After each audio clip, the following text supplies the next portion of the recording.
Hello and welcome to Always Take Notes. In this episode, Eleanor and I spoke with Rebecca Mead, who is a staff writer at The New Yorker. Rebecca spoke about her entry into journalism as a fact-checker at New York Magazine. She then talked about how she became a staff writer at The New Yorker, and she talked us through the process and craft of writing long form. It was a really fascinating interview, a look behind the curtain at one of the most revered journalistic institutions in the world, and we really hope you enjoy it. So Rebecca, thanks so much for coming on the show.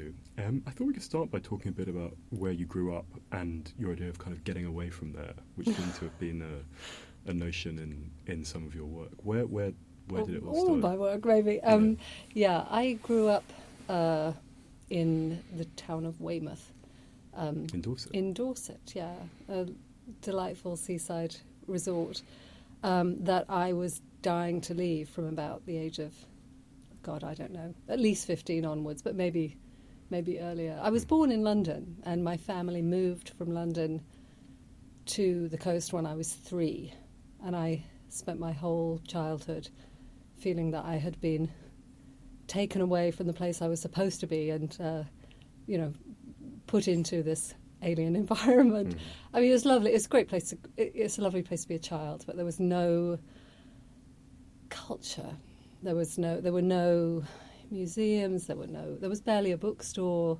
There was a library, which we used a lot, but there wasn't a cinema for much of my childhood, and there wasn't a theatre except for the local pavilion where they put on the Christmas panto. So I had an idea that there was a sort of world of culture elsewhere that I was missing out on. I wasn't quite sure what it was, but I knew I wanted to have a bit of it. So were you writing in your spare time as a form of escape at that stage? I was, for sure. Yeah. As a child, as a small child, I wrote stories and that sort of thing. Yeah, and then I suppose I did write. I did write. I mean, not in any serious way, but yes, I wrote. When does your first kind of memorable piece of writing go back to? That's such a good question. I can tell you about my first published piece of writing, which was when I was a child, the Observer magazine, the magazine that was of the Observer newspaper, had a section. The back pages of the magazine were for kids, and they had a thing that they did called the Young Reporters Club, and you could join the Young Reporters Club. And they would send you a little badge, like a little press pass that said Young Reporters Club. And there were these assignments where you would be, the magazine would tell you to, go interview this kind of person or that kind of person. And the very first one of those I did was a profile of my teacher in the final year of primary school. So I was 11. And Mr. Arnold, and I wrote a piece about him, and it was published, and I got paid £10 for it. That's a lovely idea. It was a Coutts Bank, is that how you pronounce it? Check. I cashed it, I wasn't going to keep it forever, but that was my first taste of the minor art of writing words on deadline. Was for that money. Because your parents had encouraged you to do it? Were you interested in? No, in I think journalism? I was interested. I'm sure they encouraged me, but I think I was interested on my own. Yeah. And how did you decide, that you wanted to pursue journalism professionally? When did that come about? You did English at university. Yeah, I went to university and did English and wrote a bit for magazines while I was there. Not tons. For kind of grown-up magazines or for student magazines? No, for student magazines, yeah. Which ones? Well, I wrote for ISIS. I was at Oxford. I wrote for ISIS. And that was kind of it. I think I also did. I got myself an internship at the whatever the local Oxford newspaper was, and wrote some book reviews for them. Okay. So, So, I liked doing that, and I got to the end of, the start of my final year at college, and everybody was applying for the same small handful of jobs that I'm sure everybody still applies for. The Times did an entry scheme, and the BBC had an entrance scheme, and I had this idea that if I went to America, if I went to New York and studied journalism, I would then be able to come back to England a year later with a sparkling qualification that would make me stand out from everybody else I knew who was all applying for the same 4 trainee positions. So that's what I did. But I think it was, while I was at university, I discovered how much fun it was to do it, and it seemed like the obvious thing to do. I think as a child I'd been encouraged to write, and it had never seemed like an impossible thing to be a writer. Although I didn't know any writers, I just didn't know any journalists. That wasn't the kind of milieu that I grew up in. But it seemed like it was a thing that maybe I could do. What journalists were you reading at that time? Well, I was reading the Observer of the 1980s. So I'm trying to remember, but there were a bit like columnists like Catherine Whitehorn. Is that her name? I mean, like people that were like long before your time. I was reading the papers. I was reading The Guardian. That was what we had at home, and that was what I thought journalism was. I went to New York not because I was in love with American magazines or anything like that. I'd never read any American magazines. I went because I thought it sounded cool. And we always try and talk with everyone about money and the financial side of things in the podcast. How were you able to fund the American side? Presumably it wasn't as expensive as it is today to do an American master's. No, but I was given a full scholarship by NYU. Okay. I was a teaching assistant, and I paid for so that paid for everything. And I borrowed from my mum and dad at considerable cost to them because they were not wealthy people. I borrowed £3,000 from them to fund my, just life for that period of time in the States, and I paid it back when I was in my mid-20s. Okay, and what were you studying at NYU? Journalism. Yeah, Okay. yeah. I went and did the graduate journalism program at NYU that I thought was only going to be a year. It was a real shock to arrive in New York and discover it was a year and a half. Okay. But that's what happened to me. And what was your experience of journalism education? It's obviously an area that people get sort of different ratings and reviews. For me, it was an amazing place to get to a really amazing place. It was a way of getting to New York and a safe environment in which to do that. I can't see any way I could have had the life and the career that I've had I not gone to journalism school. But it wasn't because of anything I learned at journalism school. I mean, it wasn't anything I learned in a class. I'm sure there are amazing journalism teachers who inspire their students and give them, great ideas about how to write pieces better. But and I had some very, wonderful people. But everything I learned on the job. And when did you first become aware of The New Yorker, where of course you are working for now? I was trying to think about this, and I think I first became aware of The New Yorker when I was at university, because my next door neighbour At Oxford, my next door neighbour at Oxford, who had grown up in a much more sophisticated environment than me, and came from London and gone to private school, and had this kind of, to me, very kind of glamorous, sophisticated upbringing. Part of her sophistication was that she had covered all of her walls with covers of The New Yorker that her mother, who I think is part American, had collected and saved. So I was first introduced to The New Yorker in the form of wallpaper, and only later started to read it. And I was assigned it to read as I think I started reading it because one of the journalism classes that I took at NYU required me to read the New York Times every day and the New Yorker every week, and I think that's how I was first exposed to it. And I didn't really understand it when I first started reading it. There was a kind of, I mean, it's not. I'm trying to think who the editor would have been. I mean, it's way pre-Tina Brown. It's like the iteration before Tina Brown. So it was, these very long, 3-part articles about the Great Plains which Ian Fraser turned into an incredible book. But it's the grain thing. Yeah. And I at least I think we're talking about the same thing. And I couldn't get my head around how you could even get into reading that kind of thing, really. And I couldn't. It was so alien and so different from anything that I was used to reading in Britain, where the papers were, the journalism in Britain was so much more kind of rascalish and like slapdash a little bit, and a little loose on facts and high on style, and it was a very, very different kind of approach. The American kind of seriousness, I suppose.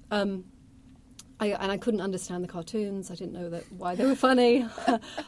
Now I do, but I couldn't. Yeah, it was quite hard.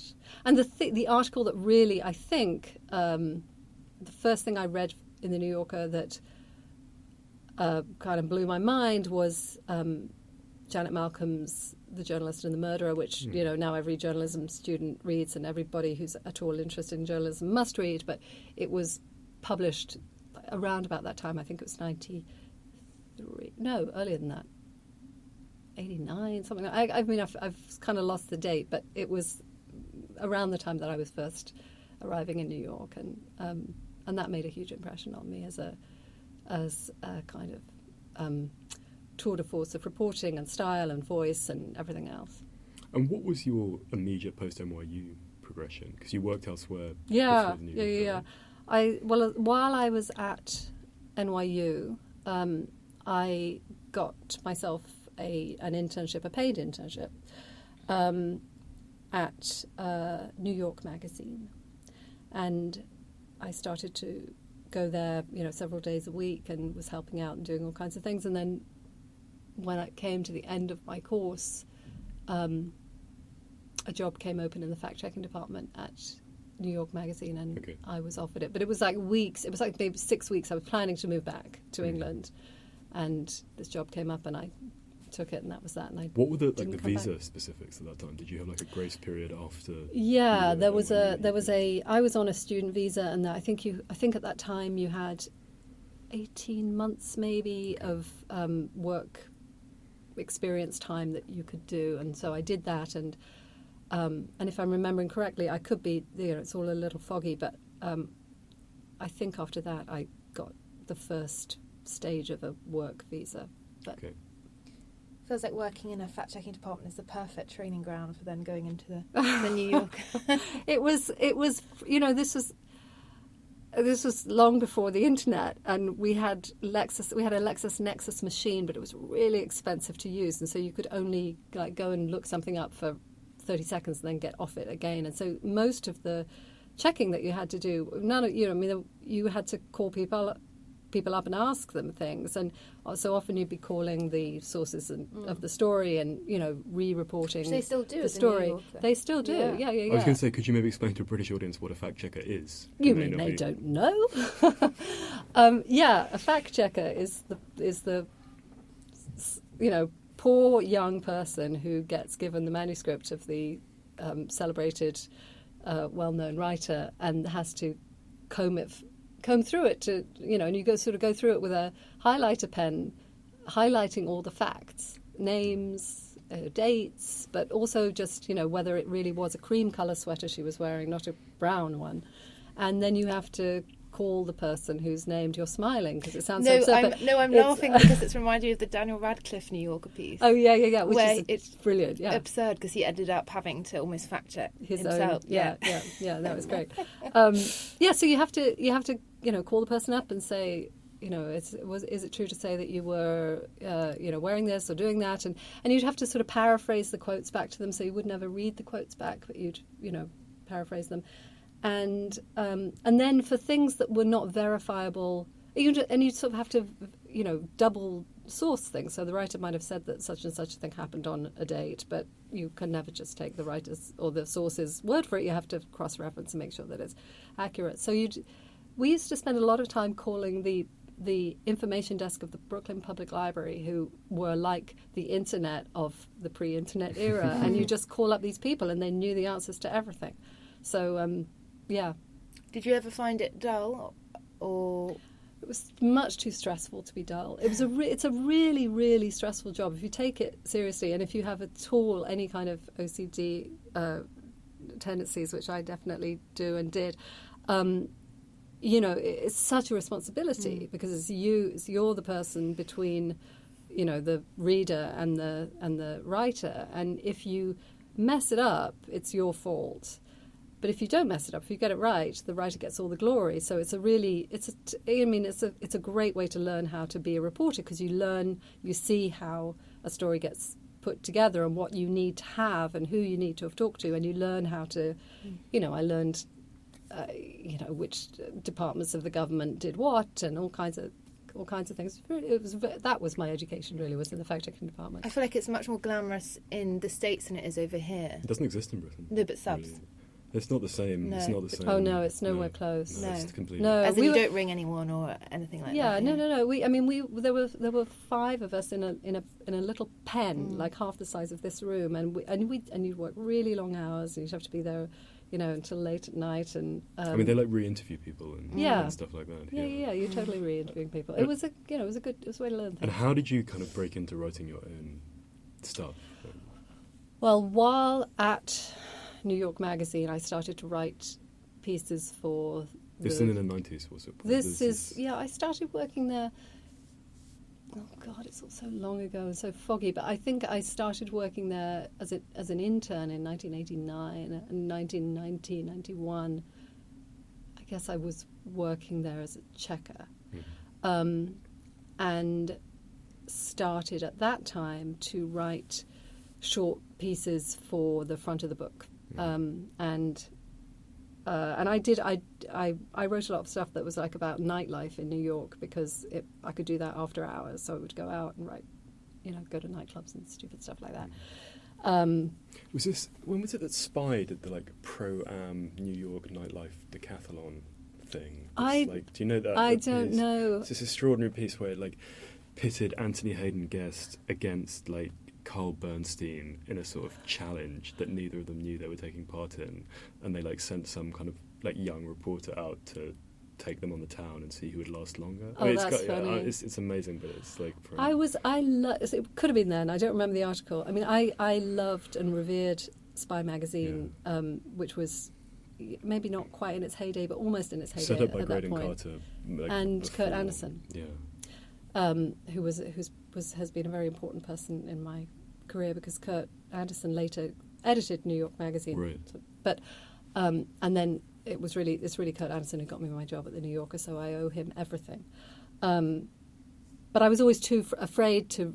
I mean, the Spy seemed so cool, and I never could have apply for a job or anything like that, because I was too scared. Also, I guess I was in a visa situation where I couldn't just apply for a job, so I was kind of stuck where I was. And I suppose, again, for a British audience, could you explain kind of where New York Magazine fitted in the media ecosystem? Because it came out of the old Herald Tribune Sunday supplement that Tom Wolfe wrote for. And it's Tom Wolfe, and it was sort of a place in which the so-called new journalism, rose and appeared, and it was really an important magazine in the world of magazines in the 70s and probably into the 80s. By the time I was there, in the late 80s and early 90s, it was covering a very particular slice of kind of Upper East Side, Upper West Side, kind of affluent, not high society by any means, but it was a very particular kind of very white world, kind of culture, arts, politics, but not sort of downtown like the Village Voice was, and quite distinctive in that way. That was very much the kind of New York. That was my first New York. It took me a while to realise that there were other New Yorks to get to know, because I was very much in that one. But you asked when I started writing. So I started writing for New York Magazine, and then at the same time I would I sort of started freelancing for British newspapers and met some British journalists sort of at work in America, and started sort of just writing stuff for UK papers, and really anybody who would have me. And I would get to work very early and, stay very late and, work really, really hard. It was fun. And from breaking, then how did it continue? Were you then writing features for New York? No, I had to leave. So I was at New York Magazine as a checker, and then I did actually move back to London for a year. In 1992, I was offered a job through somebody I'd met in New York at the Sunday Times of London Style section, and I came back and wrote for that. Extremely unhappily, I wasn't ready to leave New York at all, but it was kind of a great job on paper. It was a sort of miserable, excruciating job in practice. But why was it miserable? Oh, it was just you were constantly trying to read what your editor wanted without being able to ask what he wanted, or him being able to tell you what he wanted. And there was a lot of politics, and I didn't really know what I was supposed to be writing about, a sort of like society column for London, and I didn't know who anybody was. I mean, I didn't know who any of the British celebrities were, and the most important thing I didn't know was who any of the sort of minor and even major aristocrats were, and that seemed to be such an important part of the social world. Were you meant to be kind of going out and I was going to people parties and sort of writing, party reports, but I ended up, it was just grim. I didn't last a year. I moved back to New York. I was offered the job that I was offered a job as a writer back at New York Magazine. So having made this tremendous, effort and left New York, I went back about a year later. Camilla Long once gave me advice. She said writing party pages is the best journalistic experience you'll have when you're younger, because you meet so many people and so many journalists, and it's the best kind of career jump you'll get doing party pages. Yeah, I'm not sure I necessarily agree with that. I've done a lot. I've written about a lot. Talk of the Town. A lot of that was party. Some of that is party reporting too. But so, how did you escape from the Sunday Times? Yeah. Well, I was offered a job back in New York. Okay. I found my way back to New York Magazine again, but this time as a staff writer or contributing editor or whatever it was called then. So then I went back there and I was writing features and writing, eventually, but in a relatively short space of time, cover stories and all that kind of thing. And how many jobs were you applying for? Because everyone just sees the finished end, but were you applying for tons and not getting anywhere? Or? Jobs? Yeah. No, because the other thing is that I had this visa situation where the only job I could go back to in New York was at New York Magazine. I couldn't actually be on the open job market, so I've really never applied for a job. Gosh, you're so lucky. And the staff, I hope I never have to. Jesus, but we'll see. But I don't. I don't really think I've applied for a job. Was being a staff writer, were you on a contract, or were you genuinely on staff? At New York Magazine, I was, I think, genuinely on staff. Yeah. And can you again try it for someone who is British but has worked in this American milieu? Kind of, how would you summarise American magazine journalism compared to what's produced in the British press?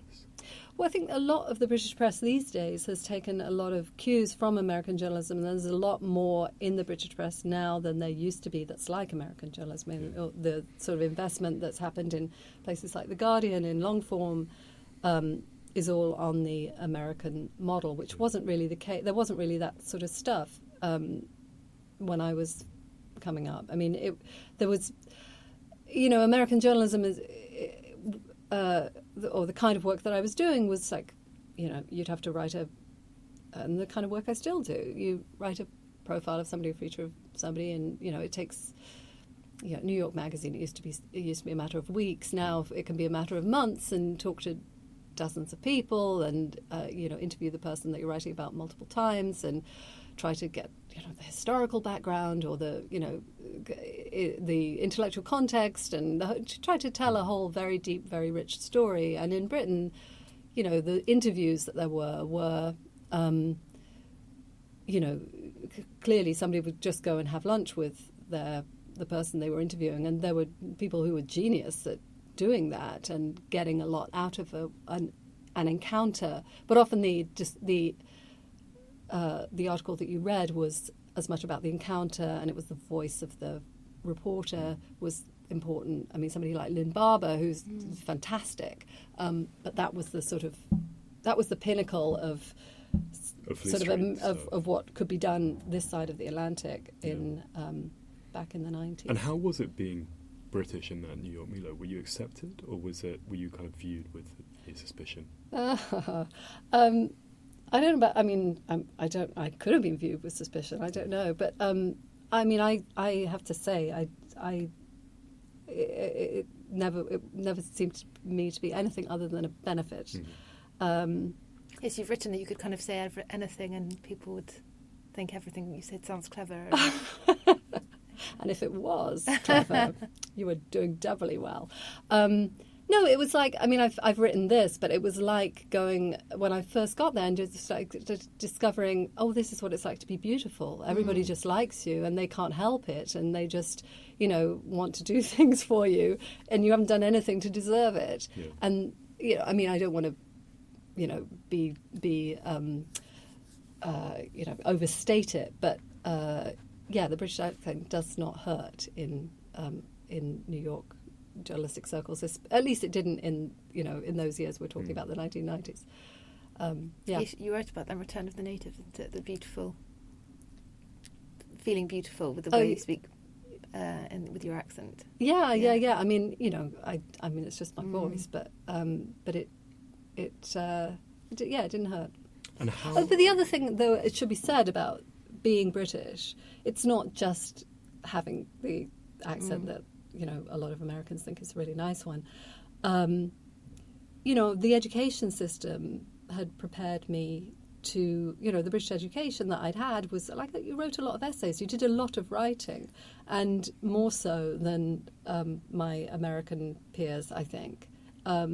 And you also do a lot of, I'd studied English literature at Oxford University. I'd read a lot of books. Did you feel the British are more literary in terms of their... I think that not everybody is, obviously, and I don't want to make a vast characterization about one country versus another, but speaking personally, my grounding in literature and the amount that I'd read and the amount that I'd written, I think served me well going into a world where having to write a lot and knowing a lot of words was a helpful thing.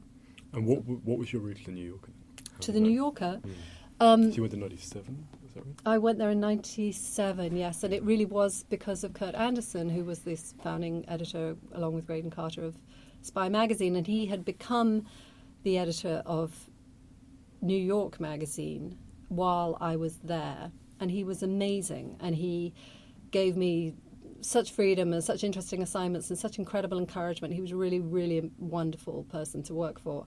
And then he was fired, and for overstepping some boundary of that the publisher didn't like. He was fired for good reasons, not bad ones. And he went to the New Yorker. Started writing for the New Yorker, and it was through him that I learned that they were looking for a writer to be like a talk of the town writer. There had been in the past. Was Tina still running it? She was. We overlapped for about 9 months. Okay.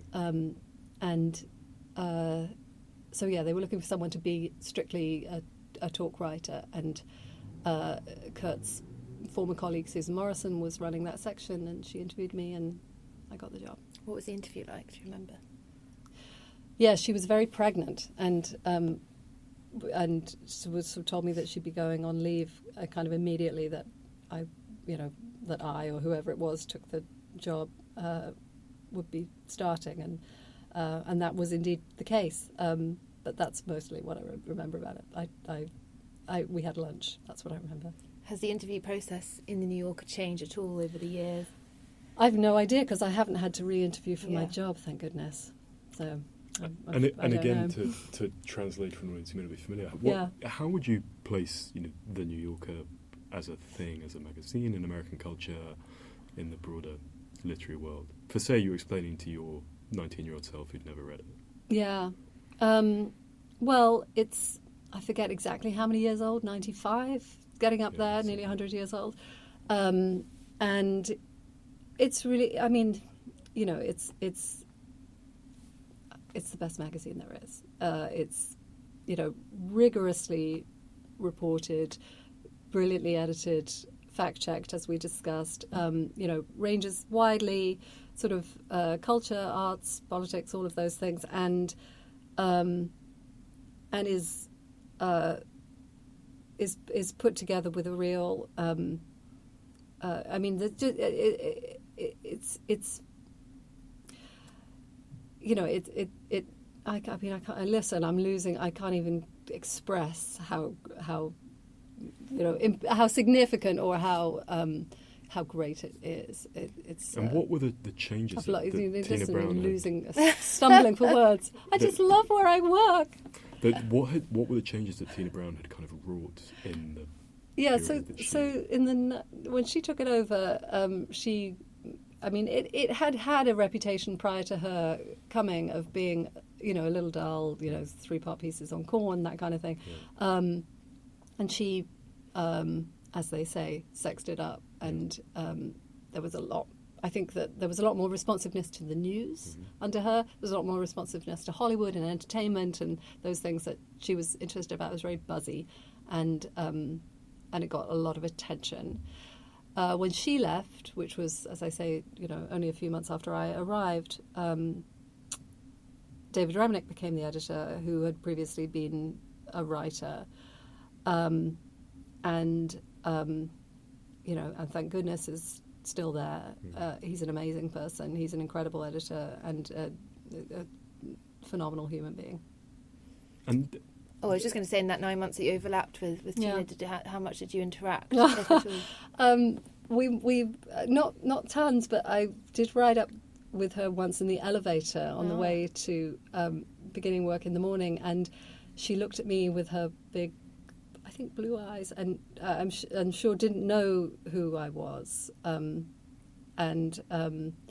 we had a sort of, you know, rather uncomfortable little chat, and that was that. And I remember sort of more her awkwardness than my own because, you know, she was, after all, the boss. I read her, I'm sure you both read her memoir, her diaries recently, and I loved them so much, and I wanted to, I didn't, but I should have done it. It was like write her a note to say, just to say how much I appreciated reading, not just, you know, the sort of like gossipy work stuff, which was all, you know, very delicious to me, who had lived, you know, very, very peripherally in the world that she was the centre of.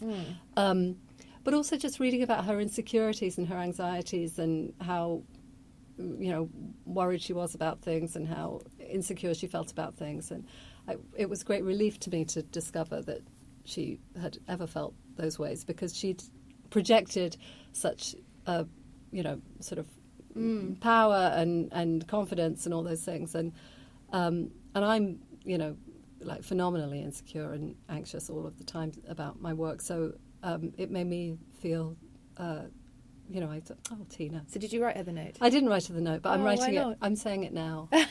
You know, if only she'd listened to this podcast. And what are the kind of mechanics of how the magazine works in terms of how many staff writers are there and what is their expected production and things like that? How many people are involved in the production? I don't know. This is all, I'm just one of the writers, so I don't have to know any of those things, and I honestly don't know how many staff writers there are. And I don't. Is that a closely guarded secret? No, I just you know, there's no masthead, so you can't count them, and there's no way of reckoning it. I really don't. I don't know. I've never tried to count. There are lots.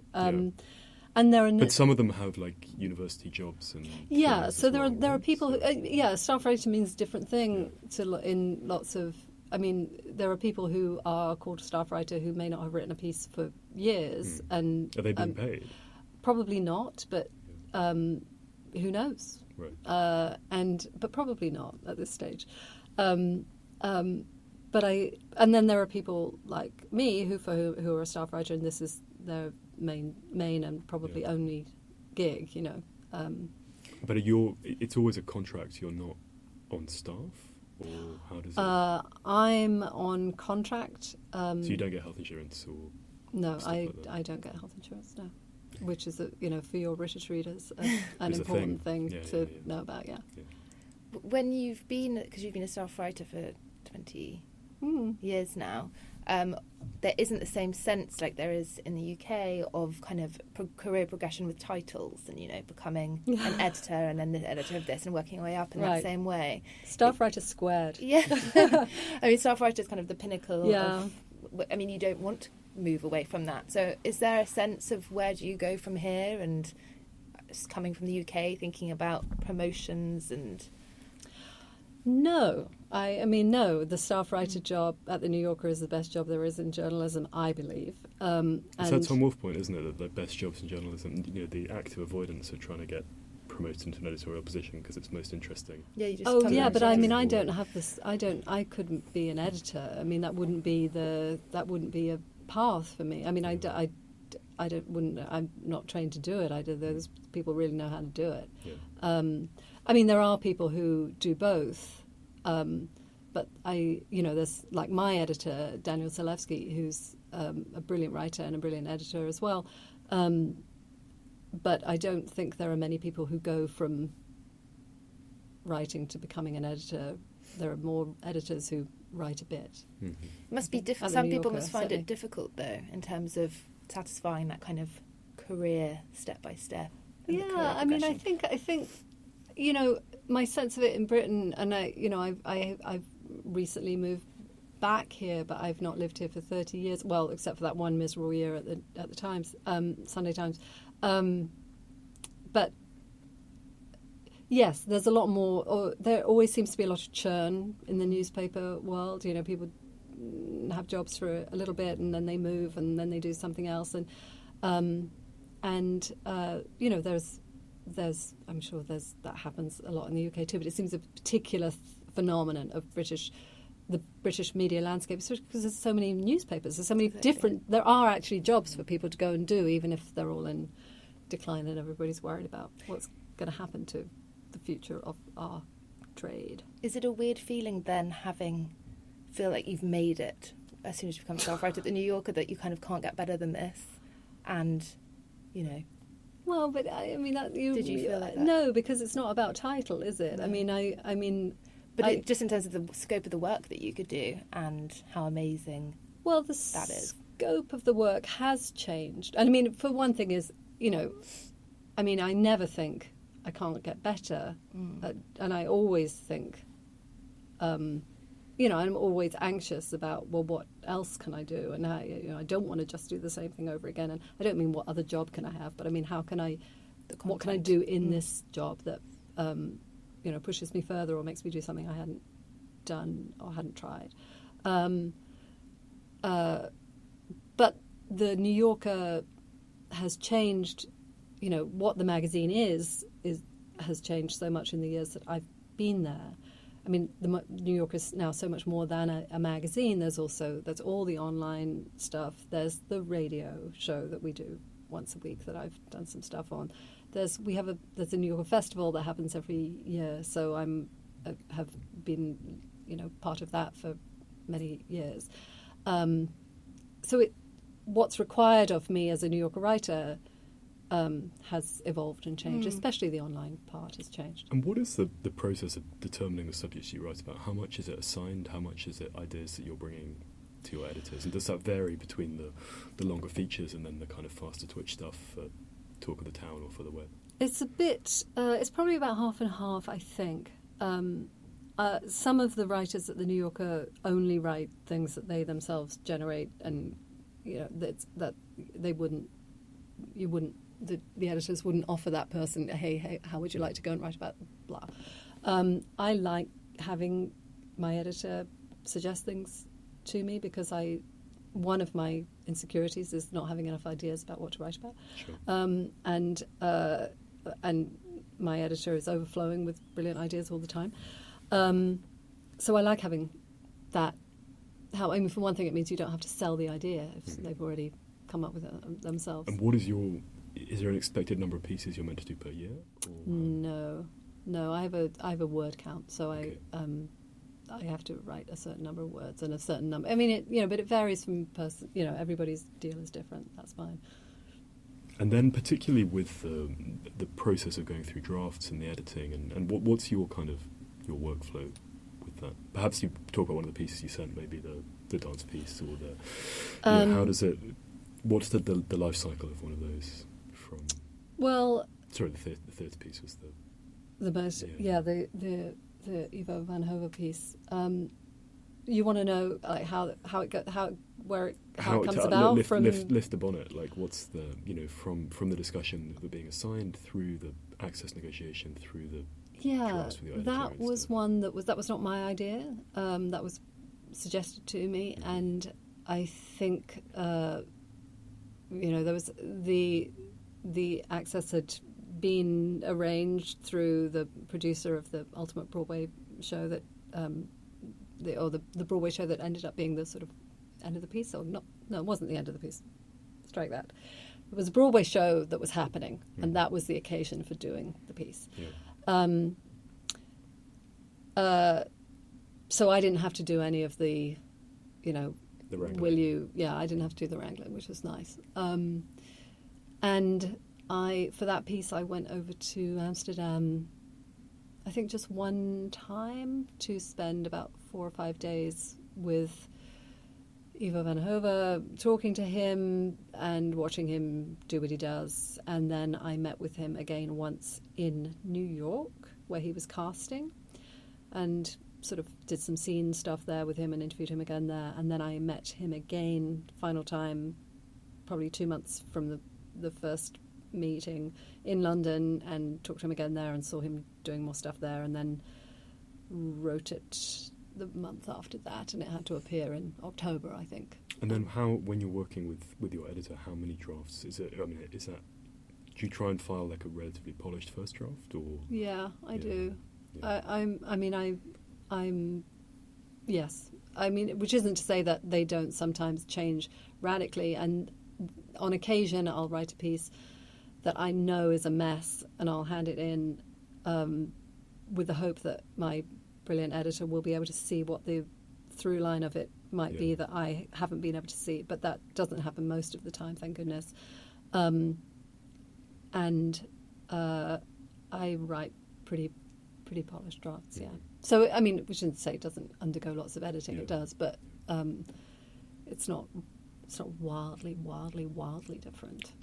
Was there a change? Was there kind of a shift after several years where where that happened, where you became more and more polished, or have you always been very good at kind of having a very clear first idea?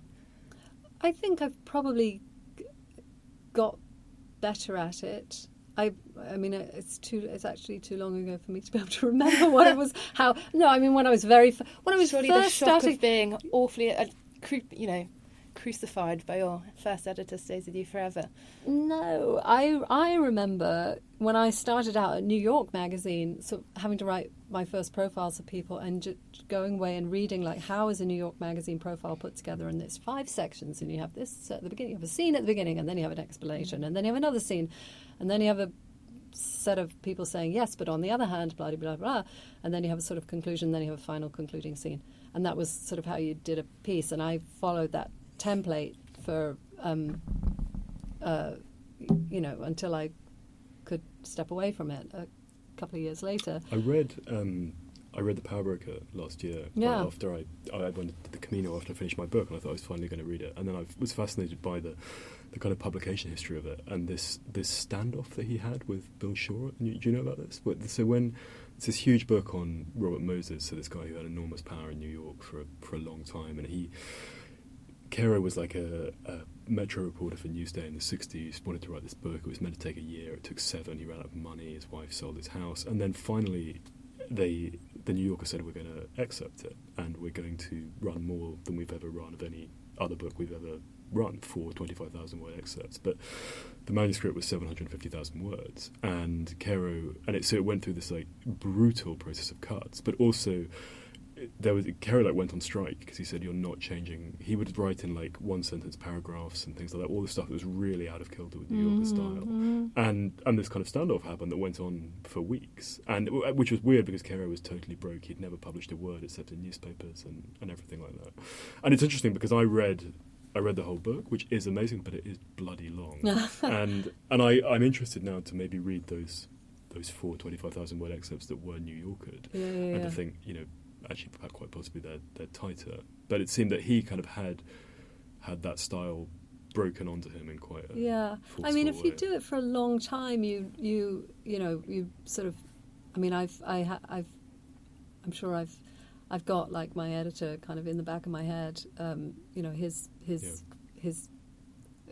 guidance over the years has become embedded in my own writing practice. So, but still, he still manages to remove 1,000 words from a 8,000 word draft and make it a 7,000 word draft without me being able to see mostly where they've come from. So that's quite a trick. That's a skill. Yeah. And when you're pitching, do you ever still get nervous about your ideas, and are they ever rejected? Oh yeah, sure, all the time. Yeah. Both. I'm nervous and they're rejected. Yeah. Do you ever know in your gut when it's a perfect New Yorker pitch that you just know is going to get accepted? Well, I also don't really have to. I don't really pitch ideas in the same way. I mean, I don't have to pitch like I would pitch if I were a freelancer. So it's much just more a conversation. It's much more of a conversation, or it's much more. Sort of between half a dozen emails rather than I've got to craft a paragraph that's going to sell you on this thing and I know this is perfect. I know. I mean, when something's a great New Yorker story, then I can tell it's a story, but it's not about, then I'll have in my mind that it's going to be a great story, but not that the pitch has got to be a great pitch. Do you work out of the office? Do you work from home? No, I work from home and have done for years, yeah. But when a piece is being edited and stuff, how would that interaction happen? Would you go in person and go over it with them, or? Yeah, I would go in after the first draft is in. I would, my editor would have. I would go in and meet with him and talk it through. And usually not at that stage. It's not like you need to move this here and do that here. It's more the sort of general ideas of things that I need to draw more out, or he wants this fact or this this anecdote that I told him over lunch, but I forgot to put in the piece or whatever. And then when it's then the more granular editing is done by email, and he'll send me a copy and I'll read it and send notes back, and then there's a final closing meeting, editing, the last week in which something's editing, I try to be around as much as possible.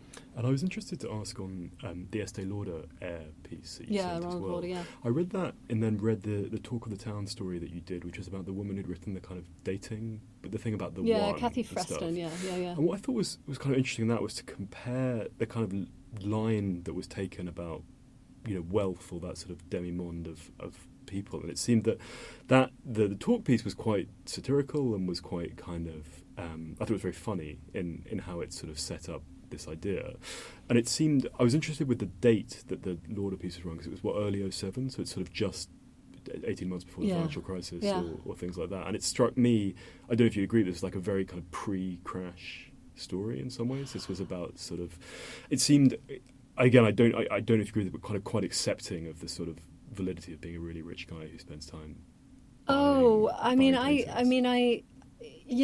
It's definitely pre-crash and it's definitely of that moment, but I think that piece is satirical. The Lauder piece, at least it was that there are aspects of it that are intended to be. Yes, I think I certainly wrote it with a satirical eye. Did you feel you were kind of hanging him on his own rope in some way? Well, yeah, yes, I suppose so. I mean, I just reread it because having sent it to you, I hadn't read it for a long time. Years and years and years. Yeah, that was one of those pieces where I think he was quite happy with it. Yeah. From what I remember, I think he was happy with it. He felt he had been represented accurately, and that's always what I want the person to feel that I've written about. But at the same time, I had people reading it saying, "Oh my God, I can't believe he said what he said." You know, that they couldn't believe how obliviously rich and privileged he was. And I arrived in Vienna with 12 Egon Schiels, and I left with 12 Egon Schiels and stuff. Well, I mean, that piece was I mean, there was an example of where, I talked to half a dozen of his closest friends, who included Benjamin Netanyahu and Colin Powell and all these folks. And with the private train.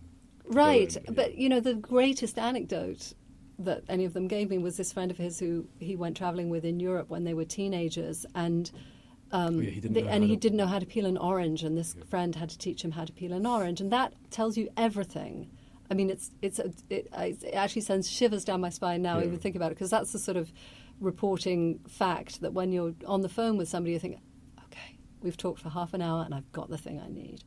And it's so really interesting, because exciting. I totally hear that, but when I read them, maybe because I was reading in a hurry, I sort of felt I could see the kind of talk of the piece within this sort of tradition of like a sort of Tom Wolfe kind of like radical chic or something, that kind of skewering of the absurdities of Milo. And I said, but I totally hear you with that. But I had wondered whether did the magazine feel at that time in say 2007 that it was celebrating these people, or that it was kind of lampooning them, or is that even the wrong way to think about it? No, I mean, I wouldn't. I mean, I couldn't speak for the magazine. Yeah, I mean, I felt that I was, on the one hand, I think Ronald Lauder has done this sort of rather marvellous civic thing of having this museum, which is a great museum.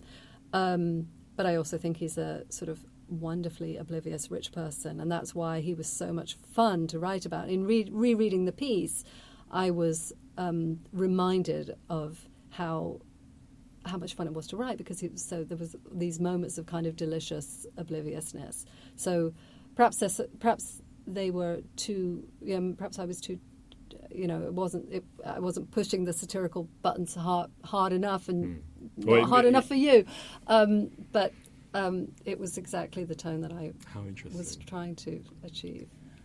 You've written in Return of the Native, obviously, about your immigrant experience, and you touched on, obviously, how it's different to less privileged immigrants, and you've written about facial feminization stories, facial feminization and trans issues, which must have been a little daunting in terms of possibly the kind of how they would have been received, especially by trans communities and other immigrants.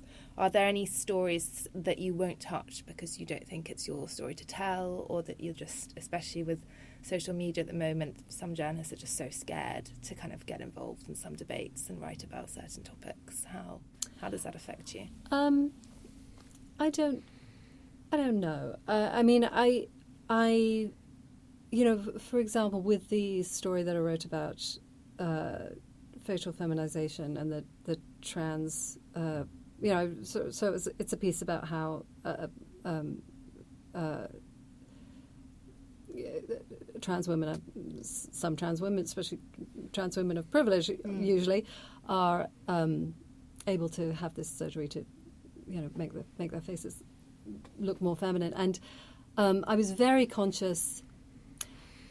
I felt, it's not so much that I had a consciousness of a responsibility to a larger community, and was I going to represent the trans experience accurately or anything quite as abstract as that. It was more like, this person has trusted me with her story, and she's trusted me so much she's allowed me into the room while she's having the surgery, and she's told me about the most intimate aspects of her life, and I have to honour her experience and try to represent it as compassionately and accurately as I can. And that was a piece in which I chose very deliberately to write it in the kind of what a novelist would call the close third person. So I don't quote her, I never use her, I never use direct quotes, and I don't have myself in the story as an observer, which is a very typical New Yorker trope of when I was in the room watching, there was blood spattering, and I didn't have the I didn't use the first person at all in that piece.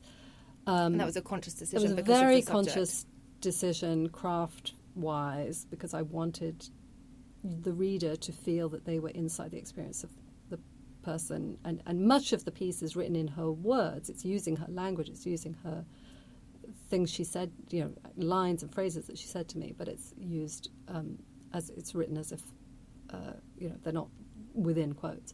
And that, I'm happy to say, the feedback that I got on that was very, very positive from trans people who communicated to me that they felt it was that I had captured something that was true to their experience. So, I didn't. I don't think you can say. I mean, this question of are there stories that are not mine to tell? Sure, of course there are. But it's also not, but I also haven't. I can't just tell my story. The Return of the Native is my story. That's one of the, the most personal, probably the most personal thing I've ever written. Very about moving. deciding to, thank you, about deciding to leave America after all these years and move back to England, which I'd never planned to do. That is my story, and I can tell it. But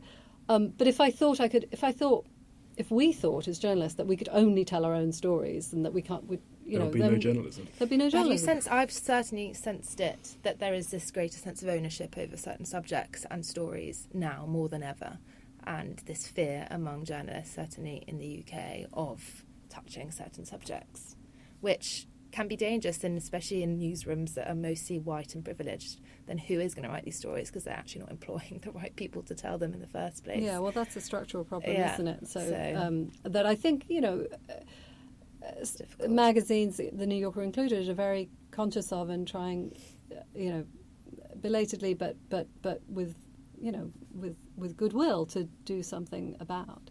We're pushing up against our time limit, but can we talk in brief about your book, about the Middlemarch book? Yeah. And, you first read Middlemarch at 17 and then reread it every half decade or so. 5 or so years, What I was kind of interested, I read Middlemarch when I was 17 as well, up a mountain in Austria, and I loved it. I thought it was amazing. But I did an English degree as well and at Oxford, and had to read a lot of other Victorian novels. And I was wondering whether you feel it's in a kind of category of one over Trollope, over all the other writers of that period, over the Brontes, things like that.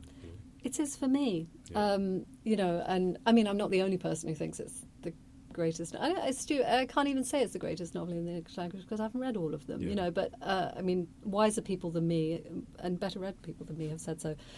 It came along in my life at a moment when I was ready to receive it, and stayed with me in a way that nothing else I've read has.